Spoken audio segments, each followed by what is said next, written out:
Assalamualaikum warahmatullahi wabarakatuh. Halo pemirsa Kiase Podcast yang setia gitu. Alhamdulillahirrabbilalamin, hari ini kita kembali lagi dengan podcast dengan suasana Ramadan.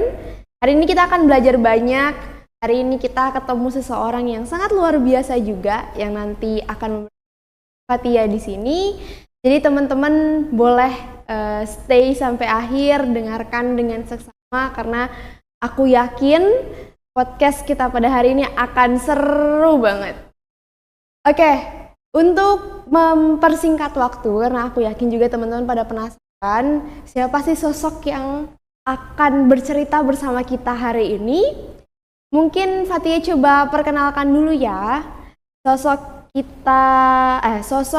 yang akan bersamai Fatia pada sore hari ini adalah seorang pengusaha yang sangat sukses. Fatia juga banyak terinspirasi dari beliau tentang semangatnya, perjuangannya, bahkan spiritnya gitu. Apalagi beliau seorang perempuan gitu. Idola Fatia banget gitu lah ya. Beliau bernama Ibu Ramlah, tapi mungkin teman-teman biasanya akrab memanggil beliau dengan sebutan Ibu Rara. Ibu Rara adalah pemilik Rara Catering. Teman-teman pasti udah, wah ada Bu Rara di sini, gitu kan? Seru banget, pasti nanti kita akan ngobrol sama Bu Rara.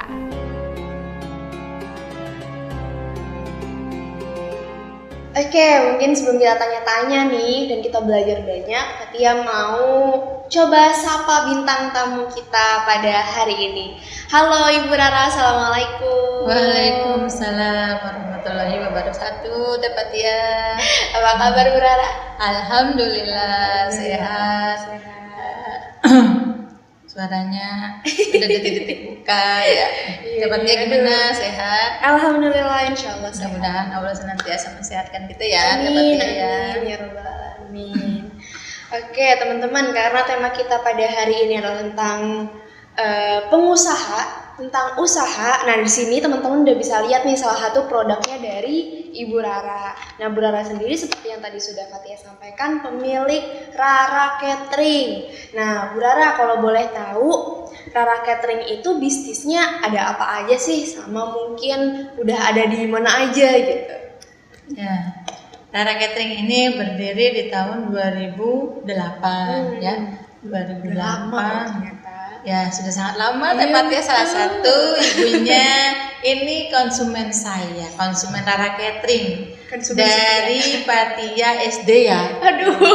Patia SD tuh tahu tuh Patia SD pasti suka masakan, uminya suka pesen tuh sama Rara Catering. Jadi Rara Catering itu memang berawal di tahun 2008 gitu ya. Berawalnya dari menyalurkan hobi ya, dari menyalurkan hobi karena memang saya orang Sumatera gitu, hobinya masak. Jadi kalau kita lagi makan di luar, Fatia harus tahu nih. Jadi kalau kita makan di luar nih, Fatia nggak puas dengan makan di luar. Dulu nih waktu saya belum usaha, saya selalu bikin di rumah. Selalu dipraktekin di rumah. Wah, ini kurang seperti ini, kurang ini, akhirnya kita puaskanlah di rumah. Nah itu jadi resep itu sebenarnya semuanya dari luar. Gitu. Di tahun 10 tahun yang lalu nggak ada tuh yang namanya cumi balado.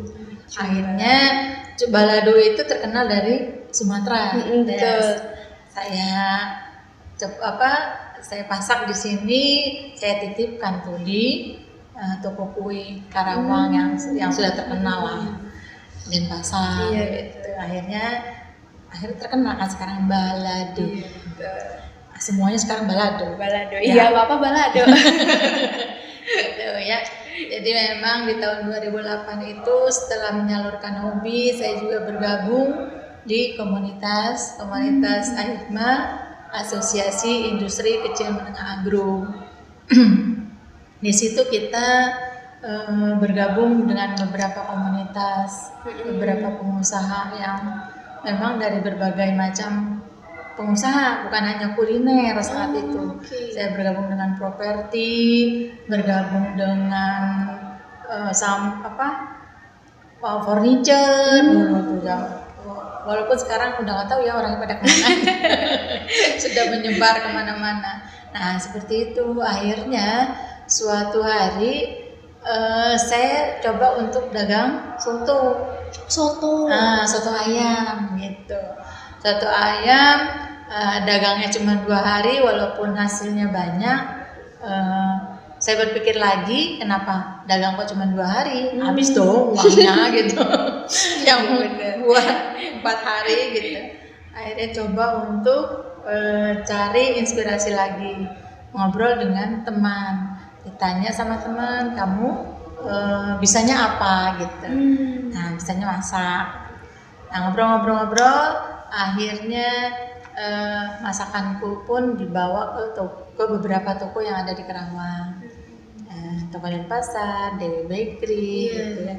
Toko termasuk juga minimarket baru gitu. Nah, akhirnya sudahlah produk kita akhirnya di situ bisa diterima dengan baik. Gitu. Nah, di situ ada yang suka pesen sayur-sayur saja. Setelah tahu rasa dari masakan Rara Catering ini, gitu. Akhirnya mencoba untuk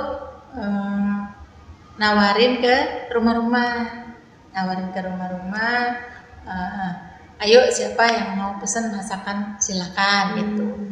Itu zaman dulu belum ada Android, Iya. Itu gimana tuh pesennya, lewat apa? Lewat surat dulu ya? Lewat SMS. Oh iya, lewat SMS. Nah, itu ya, lewat SMS. Jadi kalau sudah selesai dari toko tuh kita nganggur, yang ngapain lagi ya? Akhirnya kita masak tuh yang punya rumah A, B, C dari berawal cuman 3 rumah, 4 rumah gitu. Ya sekalian kalau masak yang di toko itu kan setiap hari itu aja gitu. Jadi kalau di rumah kan setiap hari menunya ganti. Hitung-hitung kita makan gratis. Betul, ya. bener juga. Nah, lambat laun berjalanlah catering, akhirnya banyak sampai muncullah HP Android. Setelah HP Android, tawar-menawar ada yang menawarkan ayo Bu Rara masuk entrepreneur gitu. Akhirnya masuk di entrepreneur. Nah, merambat ke catering sekolah. Setelah catering, nah ternyata di catering sekolah itu berjalannya cuma sebentar. Kenapa tuh? Cuman berapa ya? 3 tahun atau 4 tahun? 3 tahun setengah lah. Ke 4 tahunnya langsung kena COVID. COVID. Jadi tapi COVID membawa berkah. Oh iya, alhamdulillah ya. Ada berkah lain. COVID membawa berkah. Jadi di COVID ini memang semua orang harus berdiam diri di rumah. Tidak dengan Rara Catering. Wah, spiritnya nih teman-teman harus dicatat. Rara Catering itu kalau diem tangannya gatel. Harus ngapain ya? Harus ngapain gitu. Saya harus ngapain ya gitu. Kok saya banyak waktu luang ngapain gitu. Saya nggak biasa ada waktu luang gitu. Akhirnya karena emang di Rara Catering juga sebenarnya udah ada ya yang namanya paru. Jadi teman-teman bisa lihat paru ini awalnya, walaupun memang ini korban dari COVID, korban dari COVID, Produk COVID ini produk COVID gitu. Jadi ini cantiknya karena COVID. Awalnya belum cantik gitu.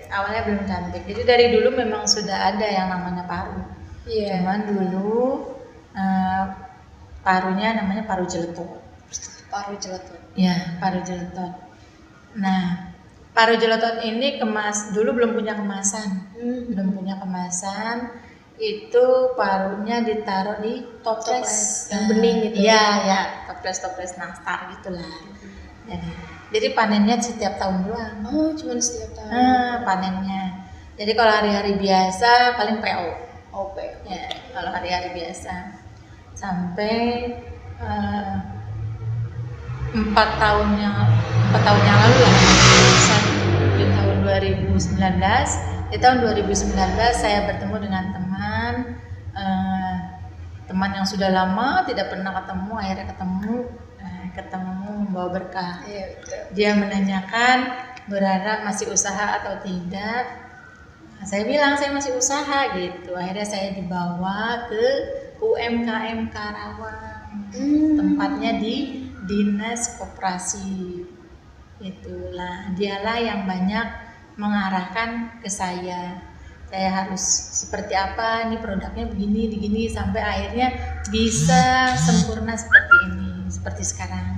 Yang seperti Tepatia lihat, yang sudah bisa dinikmati oleh berbagai konsumen. Nah, itu tuh Tepatia. Apalagi ya? Sampai sekarang tuh aku lihat di salah satu mall ya namanya berarti itu. Di Mall Jogja juga ada ya Bu ya. Di Jogja, Mall Jogja itu kita alhamdulillah Rara Catering sudah buka yang namanya Rara Liwet. Kalau di Jogja brandnya Rara Liwet. Jadi kayak liwet. Itu di sana brandnya Rara Liwet karena memang kita menyediakan yang menu utamanya nasi liwet. Nasi liwet ada topping yang lainnya gitu. Ada cobek nila itu di sana. Itu sudah berjalan 6 bulan ya, sudah berjalan 6 bulan. Ya. Doain ya Tepatia ya, mudah-mudahan sukses terus. Amin, amin, ya Rabbal alamin. Ya, teman-teman kalau nanti main ke Mall Jogja, jangan cuma di lantai 1, itu tuh di lantai 2 ya berarti? Iya, di lantai 3 ya. Oh, di lantai 3, oke. Teman-teman bisa main ke lantai 3. Bisa dibeli liwetnya Ibu Rara, dijamin gak mengecewakan. Dari 2008 sampai sekarang usahanya masih ada, itu berarti kualitasnya udah terjamin. Hebat banget. Nah, Fatia penasaran deh Bu Rara, sosok yang paling mendukung Bu Rara dari tahun 2008 sampai sekarang itu siapa sih? Coba ya. Siapa ya? Aku kepo. Siapa ya? Ya sudah tentulah ketika kita usaha ini dibangun mulai saya sudah nikah. Ya. Nah, ketika kita sudah menikah, otomatis kita apapun gerak-gerik seorang perempuan itu harus berdasarkan ridho dari suami gitu. Dan sudah tentu orang yang paling mendukung saya usaha yaitu suami gitu. Walaupun awalnya memang kalau dilihat mungkin beda ya. Kalau suami itu tipe pekerja, jadi harus dia lihat dulu tuh belum kuat mental gitu. Kalau untuk majang di depan gitu. Tapi subhanallah dia itu memang tipe orang yang pekerja tuh benar gitu. Dia nggak segan-segan untuk membantu saya ketika saya usaha. Walaupun dia kerja, dia selalu membantuin saya masak. Tepatia harus tahu itu. Gemes banget. Jadi orang yang di belakang Rara Catering ini adalah suami saya sendiri. Itu suami yang selalu mendukung secara fisiknya, secara mentalnya gitu. Walaupun memang dia bukan tipe orang yang di depan. Di belakang layar insya Allah setia terus gitu. Setia tenaganya. Jangan pada iri. Yang belum punya ayang jangan pada iri. Wah, hebat, berarti memang suami, keluarga itu selalu ada di belakangnya Bu Rara gitu ya untuk selalu support. Oke, tadi kan kita sempat dapat spoileran tuh dari Bu Rara kalau sebelumnya pernah jadi karyawan gitu. Nah, karena kita lagi belajar tentang usaha juga hari ini Bu Rara. Nah, kalau menurut Bu Rara saat jadi karyawan dan jadi pengusaha apa sih bedanya dan tantangannya tersendiri gitu? Wow, beda sekali. Beda sekali teman-teman. Kalau saya dulu jadi karyawan ya, menurut saya karyawan itu walaupun enak, ya mungkin kalau orang yang belum berpikiran entrepreneur, dia akan berpikir kerja itu akan mendapatkan gaji. Betul. Tapi kalau kita berpikir secara waktu, sebenarnya kita tuh rugi. Betul. 8 jam kita jadi karyawan itu cuma bisa mengerjakan satu waktu pekerjaan dan gajinya ya tetap seperti itu. Betul. Nah ya tetap seperti itu. mau walaupun misalnya kita 1 bulan, kalau gaji kita 4 juta tetap aja 4 juta. Betul. Kalau kita mau lebih dari 4 juta berarti kita harus lembur, dan lemburnya tidak bisa suka-suka kita. Ya, beda ya. Tapi ketika kita punya usaha gitu ya, punya usaha dalam waktu 8 jam, kita bisa menghasilkan, kalau karyawan itu rata-rata berapa Teh Fatia? 250.000 ya? Oke. Satu hari ya? Iya. Kalau saya satu hari itu rata-rata sekarang nih ya, rata-rata 500 ke atas. Jauh. Penghasilannya gitu. Itu bersih loh. Itu bersihnya Itu bersih. gitu. Kalau sekarang ya, tahun sekarang ini. Kalau dulu tahun dulu paling sedikit kurang lebih 350-an gitu. Itu udah bersih. Betul. Nah, itulah bedanya gitu. Dengan waktu 8 jam kita cuman paling 250 ya sudah dapat 250 Iya, betul. gitu. Tapi kalau usaha itu kita hitung-hitungan secara ini ya, secara matematika ya gitu. Belum lagi kalau kita hitung-hitungan secara Islami. Kalau kita kerja hanya satu pintu rezeki yang dibuka. Sedangkan kalau kita usaha, apalagi usaha dikeluarkan dari tangan kita sendiri, dari tenaga kita sendiri, itu akan dibukakan 9 pintu rezeki. Ya, Teh Fatia ya, mudah-mudahan Teh Fatia nanti nyusul ya. Amin, insya Allah. Itu kenapa Rasulullah tuh memang menganjurkan umatnya untuk berdagang gitu ya, Bu Rara ya. Iya, karena kebetulan sekarang Fatia tuh lagi belajar, lagi magang di salah satu perusahaan juga. Jadi ya belajar lah dari sekarang sama Bu Rara gitu untuk kedepannya prospeknya lebih baik seperti apa. Tapi memang kalau jadi karyawan tuh kan memang udah ngikutin aturan perusahaan. Kalau dibilang ya udahlah gitu. Tapi kan kalau jadi pengusaha tuh butuh effort yang lebih gitu ya Bu Rara ya. Itu Teh Fatia. Nah, Bu Rara punya tipsnya nggak nih buat teman-teman yang mungkin baru mulai buka usaha atau udah buka usaha gitu, untuk kedepannya ada nggak tips-tips dari Bu Rara? Kalau tips sih insya Allah ada ya, tapi terkadang kalau kita usaha itu orang itu nggak mau merintisnya. Nah itulah kurang bersabar dalam merintis. Kuncinya itu bersabar. Terkadang tuh itu, jadi kuncinya itu ketika kita punya usaha, sabar. Sabar tuh bukan benar-benar sabar yang cuma diucapkan oleh lisan kita saja ya. Sabar ketika kita contoh kecil aja. Kita dagangan hari ini habis, besok nambru. Nambru Teh Fatia tahu? Apa itu artinya Bu Rara? Nambru itu nggak laku gitu ya, misalnya tidak sesuai dengan harapan kita hari esoknya. Kemarin tuh kita udah semangat nih karena laku nih, dagangan kita habis nih, bisnis kita baksit gitu ya. Tiba-tiba besok cuma laku 3 atau 4 gitu. Nah, disitulah, apalagi kalau makanan basah. Kalau makanan basah itu kita pasti harus buang atau modalnya nggak balik. Nah, di saat seperti itulah. Jadi memang usaha itu pertama butuh kesabaran, kedua butuh waktu. Karena dalam waktu 1 tahun 2 tahun itu belum cukup gitu. Apalagi kalau kita di bidang kuliner. Bidang kuliner itu tantangannya luar biasa ya. Terus kita juga sekarang mah di bisnis kuliner itu pak murah-murah, pak enak-enak. Nyari yang paling murah, nyari yang paling enak. Gimana itu teh?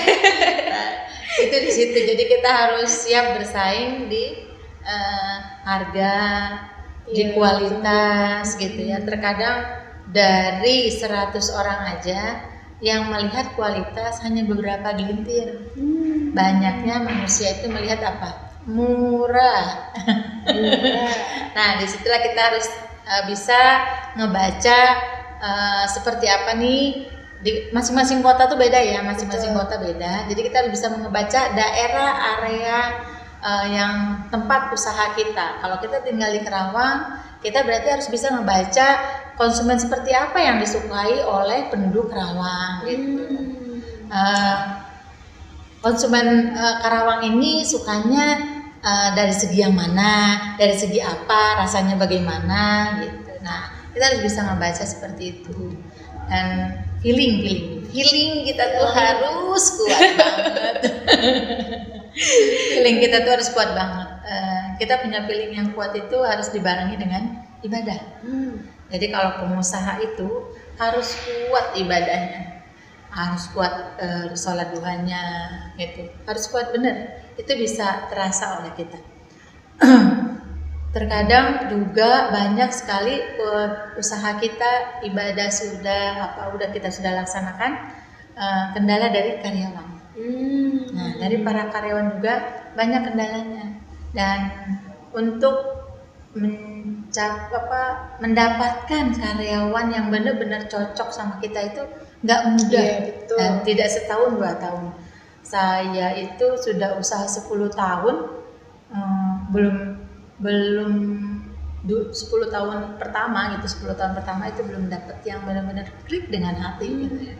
Terkadang kerjanya rajin, orangnya nggak sholat gitu ya. Itu juga tantangan buat kita gitu. Ya.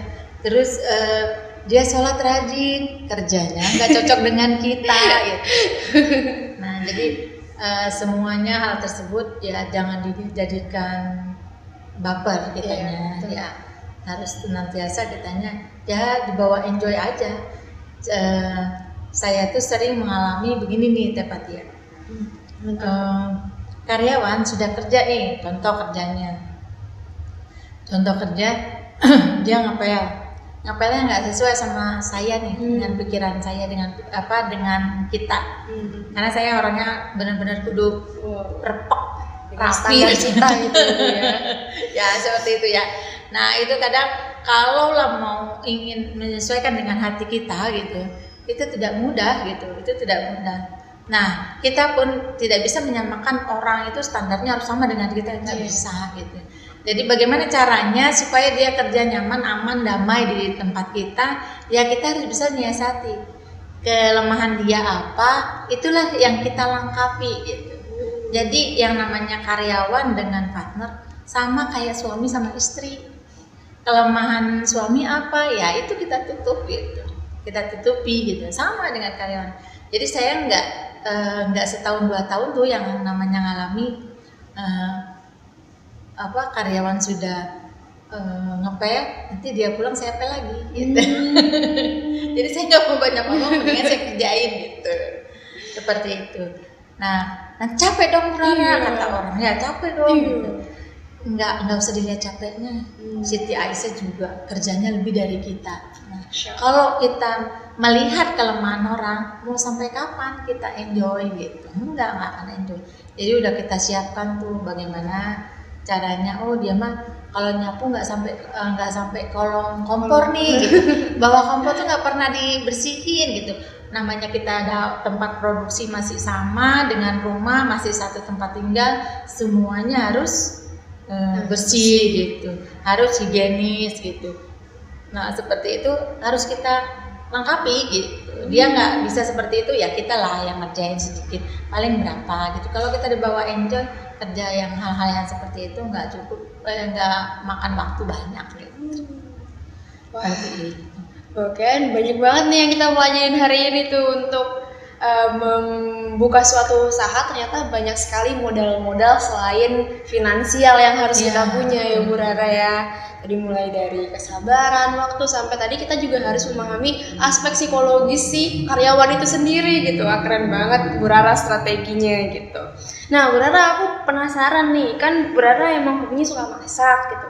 Cuman kalau masak tuh kan banyak gitu ya Bu Rara, maunya jenis-jenis makanannya yang bisa dimasak dan semacamnya. Kenapa Bu Rara tuh lebih mirip buka catering dan masak atau menjual makanan rumahan? Ada nggak sih cerita atau alasannya tersendiri selain hobi gitu?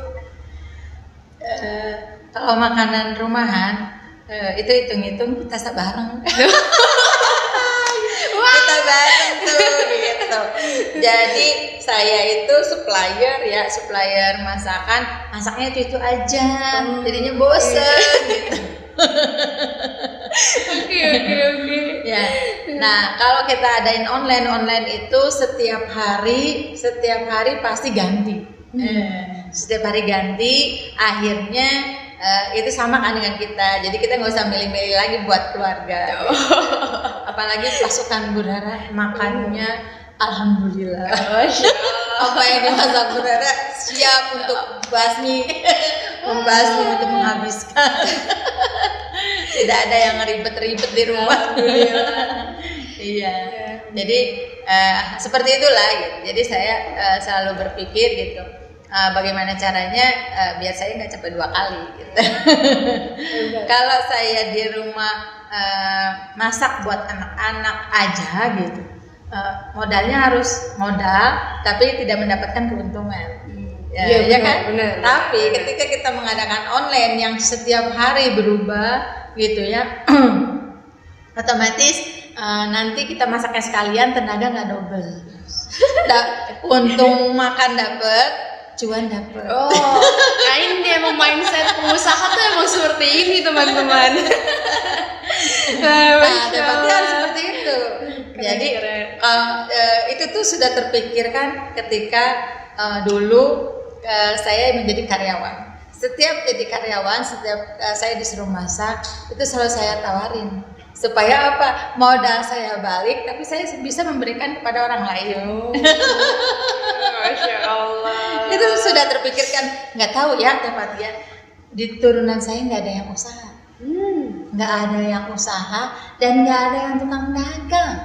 Tukang dagang nggak ada, pengusaha nggak ada gitu ya. Tapi saya suka merenung gitu. Kenapa ya? Kok saya tahu aja gitu. Salah usaha kok tahu aja gitu. Sampai suatu hari saya pernah diginiin sama teman. Ketika dia tinggal di Qatar gitu, dia bilang tuh WA, Terara, kalau Terara yang tinggal di sini pasti Terara tahu salahnya. Saya sampai bingung. Di sini tuh orang Indonesia gampang dan mahal tapi laku banget gitu. Kayaknya kalau Terara yang tinggal di sini bisa banget dah katanya. Nah, sampai seperti itu gitu. Dan ayo saya bawa ke sana gitu. Ya, mungkin masing-masing orang bisa ngebaca triknya kali ya. Betul. Dan mungkin itu memang kelebihan saya mungkin. Tapi memang ya mungkin Allah mengujinya dengan kelemahan dari segi yang lain gitu. Ya, Masya Allah.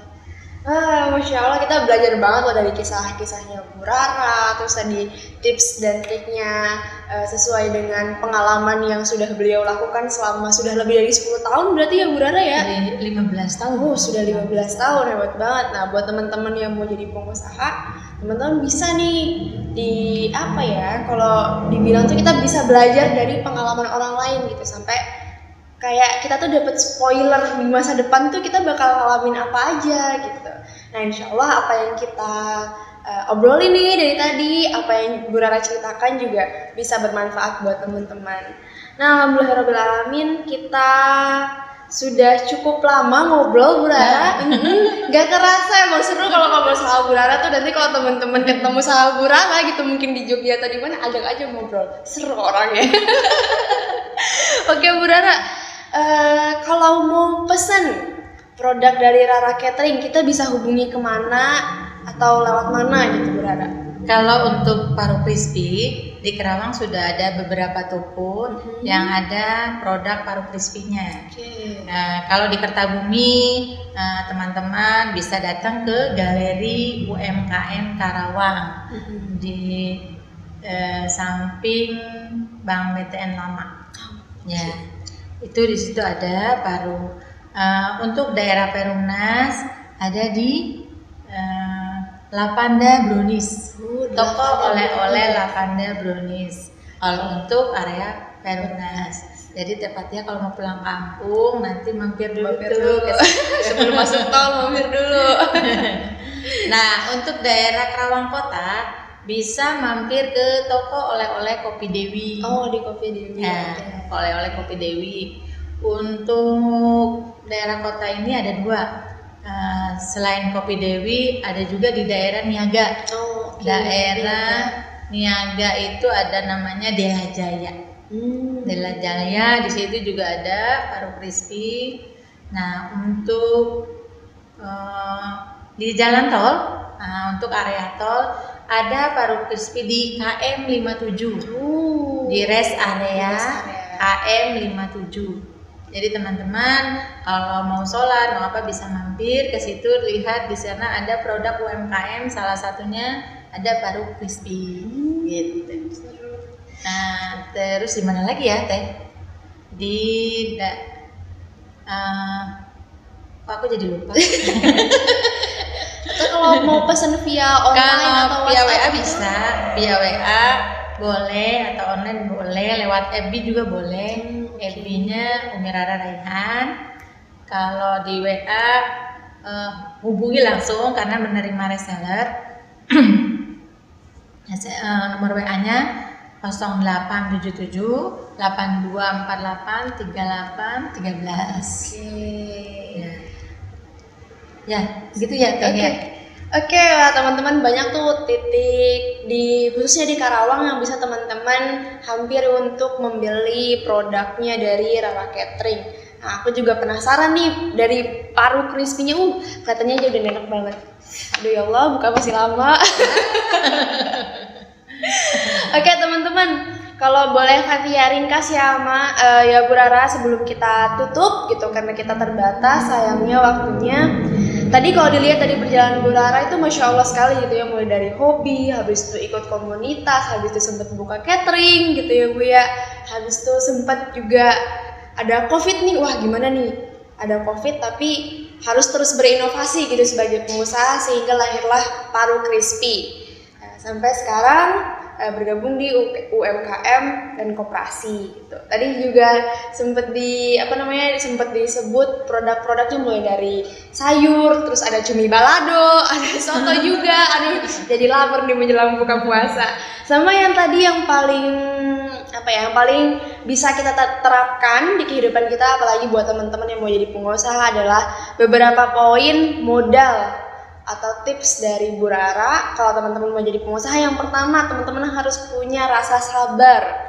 Karena untuk bangun usaha itu nggak sebentar gitu ya. Soalnya kadang kalau baru buka usaha tuh ya Bu Rara, kadang seminggu 2 minggu tuh udah capek, apalagi kalau ngelihat keuntungannya tuh nggak sesuai sama harapan kita gitu loh.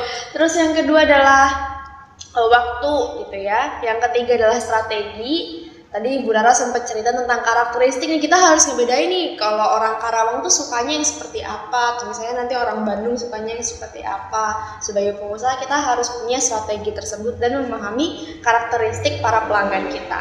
Terus yang keempat adalah soal feeling.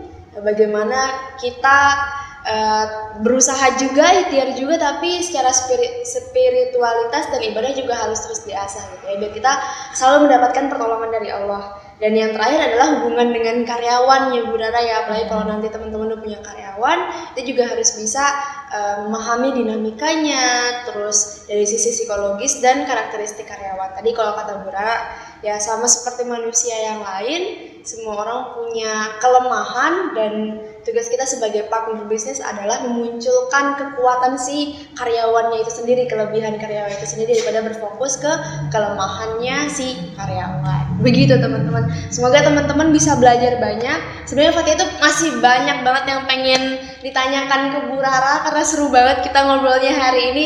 Mungkin nanti kita akan ada edisi dengan Bu Rara kembali. Bu Rara semoga tidak kapok bermain dengan kami di Kiase Podcast dan berbagi ilmunya gitu ya.